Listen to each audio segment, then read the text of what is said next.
আবু দারদা রাদিয়াল্লাহু তাআলা আনহু বলেন, কুন আলিমান, তোমরা আলেম হও, আও মুতাআল্লিমান, আলেম হতে পারোনি তাহলে তোমরা আলেমের ছাত্র হয়ে যাও, আও মুত্তাবিআন, তাও হতে পারোনি আলেমের ফলোয়ার হও। সুবহানাল্লাহ পড়েন।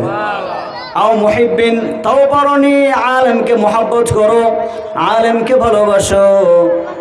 তাও যদি না পারো অন্তত 4 নম্বরে যেও না, অর্থাৎ ফাতাহলুক, যদি 4 নম্বরে চলে যাও, আলেম বিদ্বেষী যদি হয়ে যাও, তোমার জীবনটা জাহান্নাম বানিয়ে দিবে কে? খবরদার, কোন আলিমান, আলেম হও, আও মুতাআল্লিমান, আলেমের ছাত্র হও, আও মুত্তাবিআন, আলেমের ফলোয়ার হও, আও মুহিব্বান, আলেমকে মহব্বত করো। আর যদি তাও না করতে পারো, অন্তত পক্ষে এর বাহিরে যেও না, আলেমের বিরুদ্ধে যেও না, তোমার জীবনটা জাহান্নাম হয়ে যাবে, ঠিক না? এজন্য খবরদার, পৃথিবীর শ্রেষ্ঠ মানব কারা? আওয়াজ করে বলেন। যারা কোরআন পড়ে, যারা কোরআন পড়ায়, যারা কোরআনের ধারক বাহক, এরা বড় শ্রেষ্ঠ।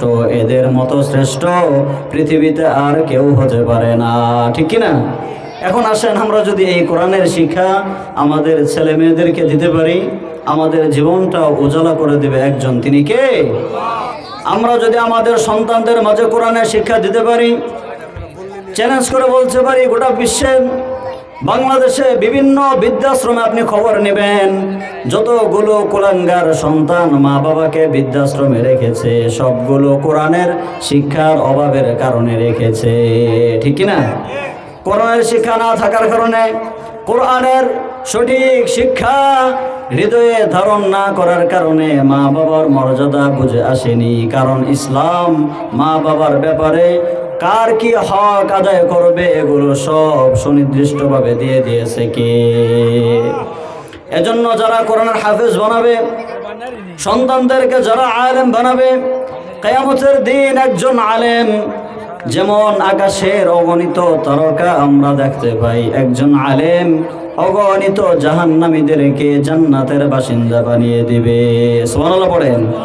এসো কোরআনের আমিনায়, এসো শান্তির মোহনায়, এসো কোরআনের আমিনায়, এসো শান্তির মোহনায়, জীবনকে রাঙাতে, ফুলে ফুলে সাজাতে, আল্লাহর প্রেমে সুধা নিয়ে এলো, ঠিক না?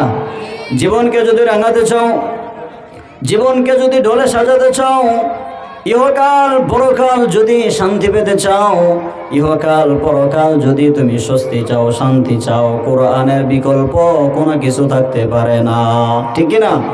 কোরআন পরিপূর্ণ আদর্শ শিক্ষা দিয়েছে।